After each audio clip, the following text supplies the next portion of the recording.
What's going on, everybody, and welcome back to another episode of the Game Time Voice Report here on the Game Time Voice YouTube channel. I'm your host, Mike Walsh, and I thank you for joining me for another exciting look around the world of sports. On today's episode, we're going to be taking a look at the Red Sox most recent stretch of games that's hit a little bit of a cold stretch since they've gone on their most recent road trip going to San Diego and currently in Houston. We'll also take a look back at the Patriots' first preseason game, a commanding win over the Washington Commanders, and no pun intended on that. Finally, we'll take a look at our wackiest of the week, our favorite segment to end the episode. And this time, we're only going to take a look at one topic. What have been the best and worst statues in the history of sports? This coming off the heels of Tom Brady getting his own statue at Gillette Stadium. All that and much, much more. So buckle up those chin straps and lace up those skates. This is episode 3 of the Game Time Voice Report.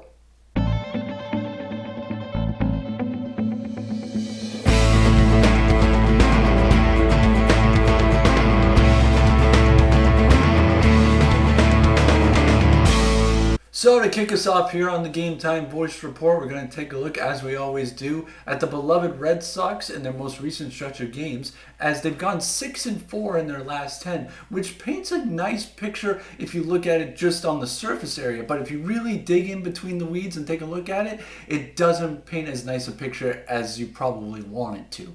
The Red Sox, yes, have gone 6-4 in their last 10, sweeping the Astros and then taking 2 out of 3 out of the Kansas City Royals. And all of those games were at Fenway Park, where they are almost at 40 wins and almost 20 games over 500 at Fenway, something they've tried to improve on from recent years. But that's really where the niceties end, because if you take a look at their most recent road trip as they went out west to take on the San Diego Padres, they started out great, a 10-2 win against the Padres in the opening game of the series, but 2 tough losses, a 4-5 loss in the second game, and then in the rubber match, a 6-2, where the team batted a $156 in that game.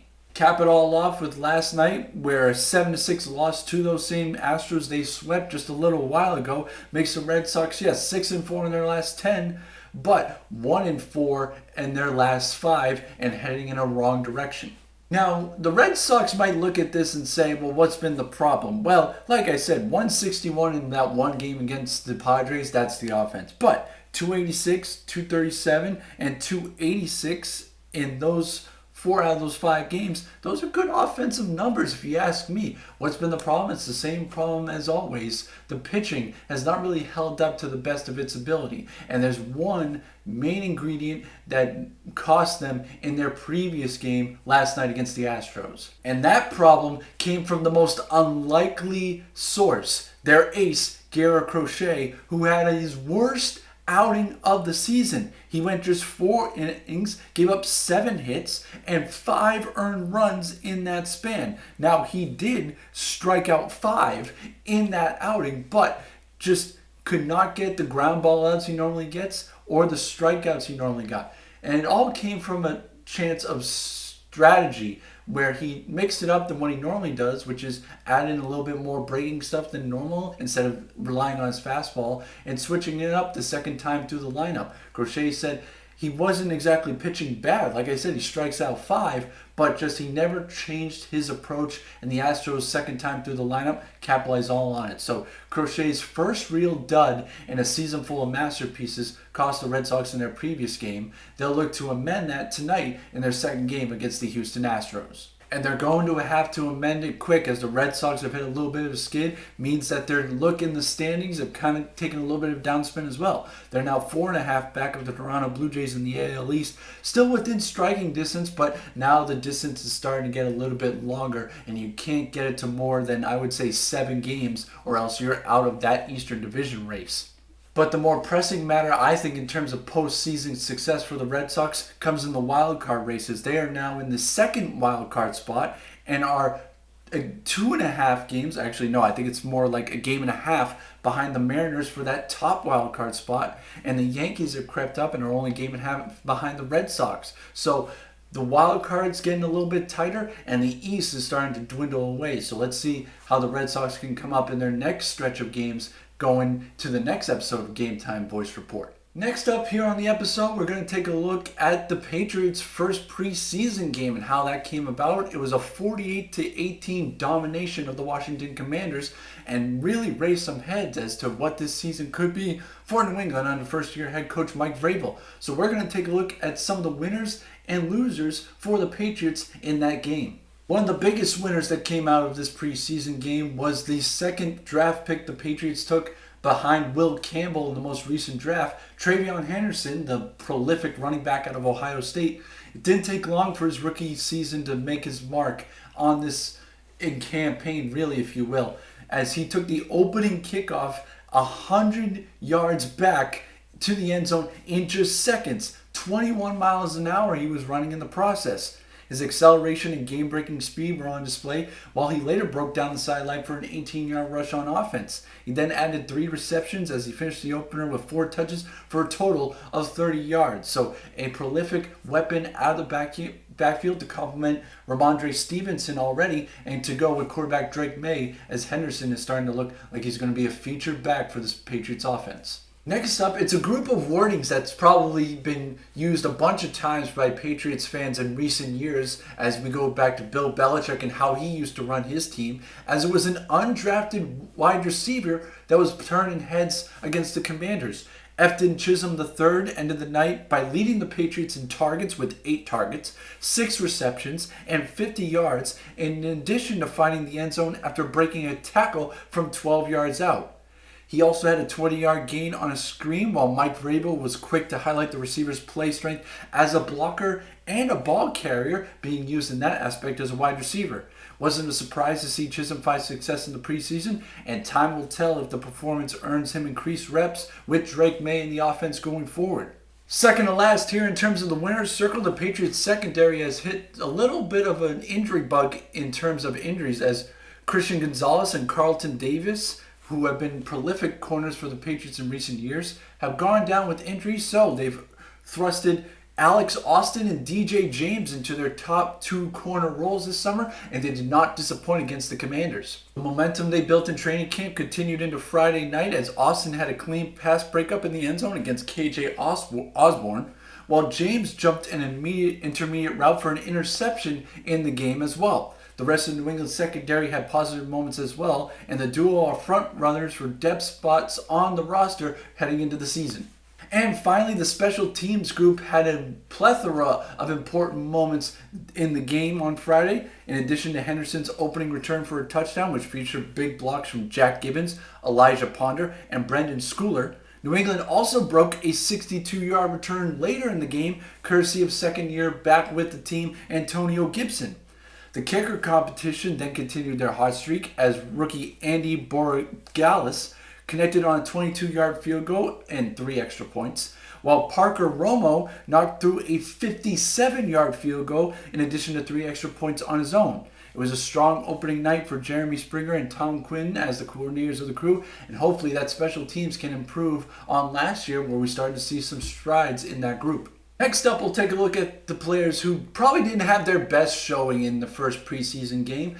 Drake May had a little bit of a small sample size in the first preseason game, as he's now the quarterback number 1. You don't really want to stretch him too much in the preseason. 8 dropbacks for Drake May in just 2 series of work, which mostly consisted of just quick passes down as checkdowns or just small intermediate passing.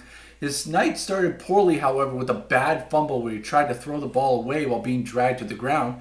However, May and the offense rebounded with an 8-play scoring drive where he used his legs to score on a rushing touchdown from 5 yards out.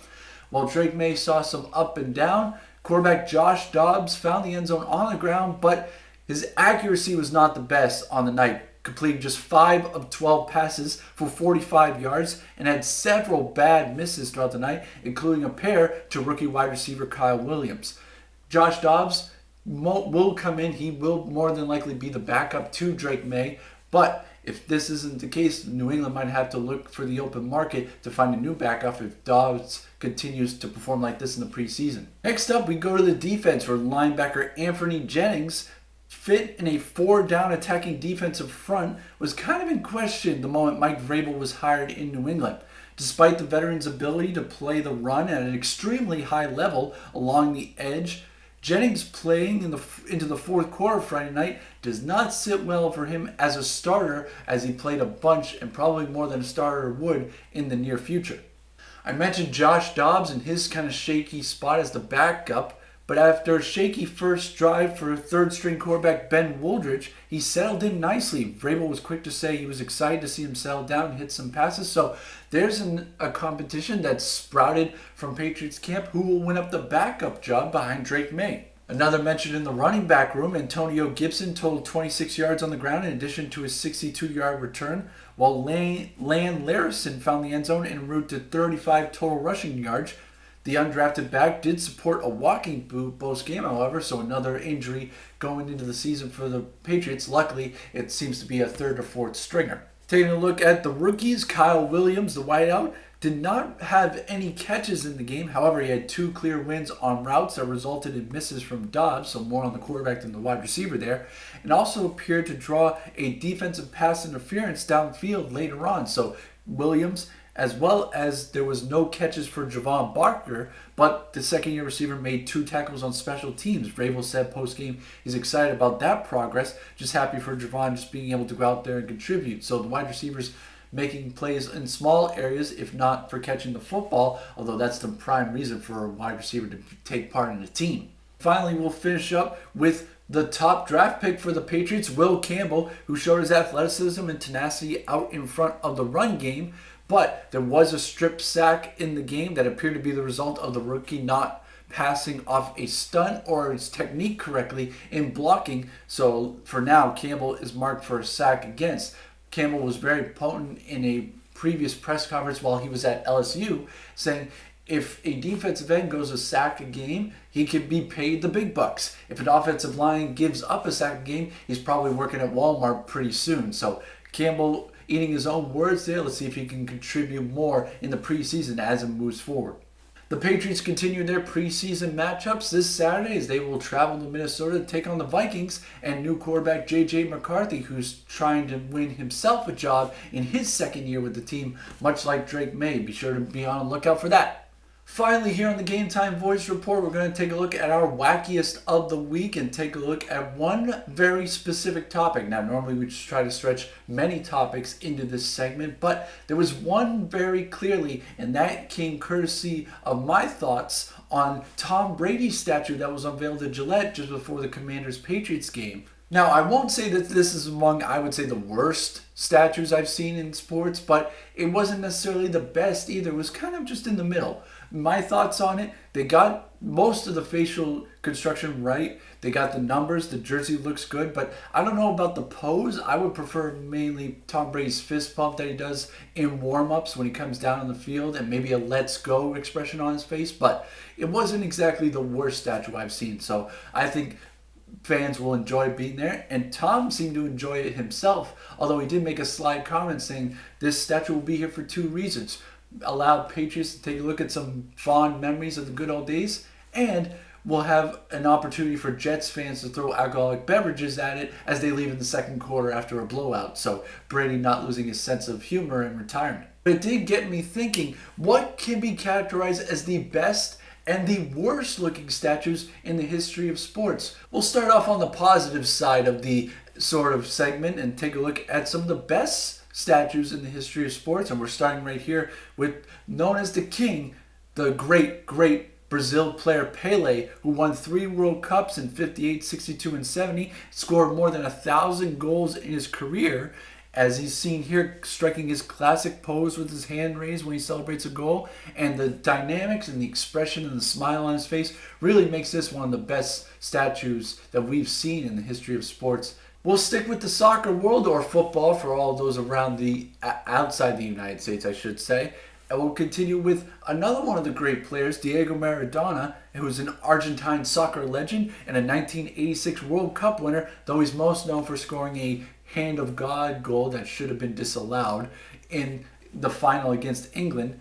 But he scored a much more memorable goal in that same campaign where he went past 5 players on the way to scoring a said goal. His sculpture is a little bit probably more delicate than most, where we see his knees up against the soccer ball, his flexibility and his strength in the green field, and him dribbling past everybody to score many, many goals like he did throughout his career. So we kind of started this segment talking about GOATs, if you will, as Tom Brady's considered the best football player by many, and you're not going to get any argument from me as I'm repping his jersey here on the video. But we'll move to another GOAT, as the greatest of all time in basketball. Michael Jordan has his own statue just outside the United Center in Chicago, where the Bulls play. With 6 championships and 5 regular season MVPs, this culminates Jordan's iconic jump man dunk and a classic moment of his flying man dunk with a would-be defender just below him, and his body's in air full bent in that Air Jordan pose that has actually become a brand since then.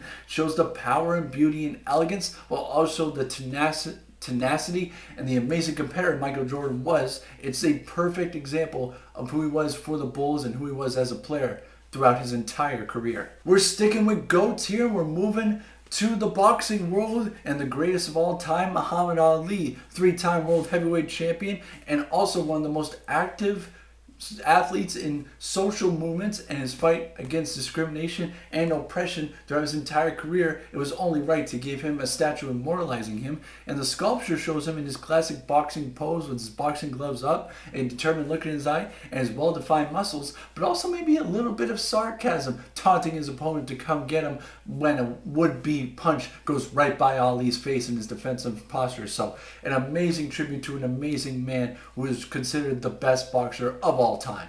Finally, we're going to end with Vince Lombardi, whose statue was immortalized outside Lambeau Field as one of the greatest coaches in the history of American football. He led the Green Bay Packers to their first and second Super Bowl championship, and now every year since then, the trophy given to the Super Bowl champion is named the Vince Lombardi Trophy after the incomparable head coach. The sculpture depicts Lombardi in an overcoat and hat with his famous quote, "Winning isn't everything, but you have to give everything to win," inscribed on the base of the statue, and the sculpture conveys his strong leadership and his dedication to the sport, as he's one of the most steely-eyed coaches in the game and remembered as such. Had to get this one in, as this is a shout out to one of my avid viewers and former roommate Andrew, as he is one of the most passionate Green Bay Packers fan there is. So Andrew, this statue was for you, and I'll give you, not very rarely, I don't usually do this as I am a Patriots fan, but this one deserves a good go Pack go to you. So thank you for your support as always, my friend.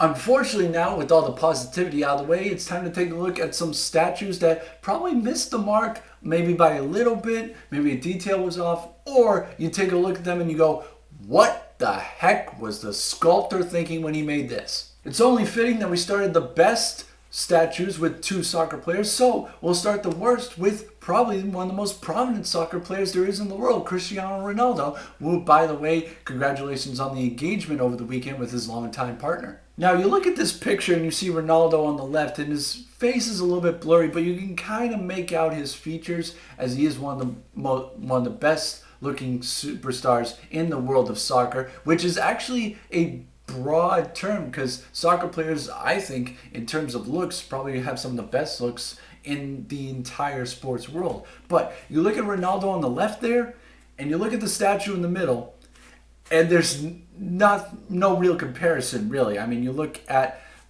his neck, you look at his jawline, you look at one eye, just looks completely different than the other, and his hair probably is a little bit too coiffed, so it was a major miss, as a soccer superstar's face didn't even look close. Now, we were able to see it redone later on, but we're looking at the worst one, not the better one, and this one was just a clear miss for one of soccer's best superstars. Next up, we'll take a look at one of the best tennis players there were in Great Britain's own Andy Murray, who got his own statues thanks to the Shanghai Rolex Masters, who honor some of its greatest singles champions with a warrior statue in their honor. This came in 2011. The tournament revealed a warrior statue with Murray's face on it and a racket in his hand. However, the face and hair looked nothing like the 3-time Grand Slam singles champion from the United Kingdom, as it was probably a little bit too curly and probably a little bit too long, and the racket covered up most of Murray's face to begin with, although that was probably for the better, taking a look at the upper half. The idea for the warrior statue, I think, looked cool, but when you don't match it with the face, nobody's really looking at the armor. Next up, we're going to the hardwood as one of the most prominent figures in NBA history. Dwayne Wade got his own statue, and at first glance, and even Wade, he couldn't hide his disappointment on it, as it's said to make him look like he's 20 years older than he actually is, and the internet had a field day with this when the statue was unveiled that Sunday night.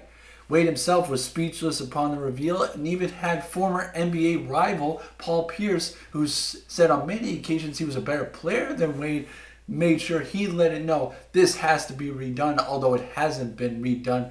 And Wade has said he's fine with it, but most fans would like this to be a proper reflection on the historic career of the man they call Flash. Next up, we'll take a look at the Hall of Fame induction of one of the most prominent players and one of the best middle linebackers to ever play the game, Ray Lewis. Now, it's a history and tradition in the Pro Football Hall of Fame that you get a bust of your head made that gets put into the Hall of Fame when you are inducted. Ray Lewis was no different when he was inducted into the Hall of Fame, and when he lifted the sheet off his bust, there was a bit of an awkward moment as it looked nothing like Ray Lewis. It kind of looked like that moment when you're playing Madden and you want to look like a certain player, but you get nothing more than a default pro that looks nothing like the guy. And some said this probably looked a little bit more like Hall of Fame quarterback Warren Moon than Ray Lewis itself. So a complete miss on that for the prominent middle linebacker who spent his entire career with the Baltimore Ravens. Finally, we're going to end with one of the more prominent U.S. women's soccer players of all time as she scored the winning penalty in the '99 World Cup that gave the U.S. its first World Cup championship. Brandi Chastain was given a plaque, not a statue, technically, so I'm kind of stretching the rules here. But the Bay Area Hall of Fame was not even close with honoring the former American superstar when she was given this in 2018. The U.S. soccer legend looks like she was kind of given one of those AI aged up filters that you'll see on social media or just on any sort of filter you can find, as she was aged up a couple decades sometimes, and you can see on Chastain's face she's trying to have a smile but to no avail, so to speak. Now, before I get you guys out of here on this video, I want you guys to do me a favor. I've never actually done this before, but on the bottom in the comments on this video, I want you guys, if I haven't mentioned it already, let me know what you think the best and the worst statues in sports history are. If I missed them, let me know and I can reply to the comment and give you my opinion on said statue after taking a look at it. So leave a comment down below in this video if you want to talk about another statue I forgot to mention. That's all the time we have for today on the Game Time Voice Report. I want to thank you guys as always for your support of the channel and the videos. You guys did great on the recent commentary videos, so do the same thing. Hit that like button. Leave a comment down below, especially if you want to talk about your best and worst statues like I mentioned previously. And don't forget to subscribe and hit that notification bell so you don't miss out on any new videos coming up on the channel. For myself and the Game Time Voice channel, I want to thank you guys as always and give you a sound good night. Be sure, stay safe, and keep watching sports and keep supporting the channel as best you can. This has been an episode of Game Time Voice Report, and this is the Game Time Voice YouTube channel. Game Time Voice, the voice of the common sports fan.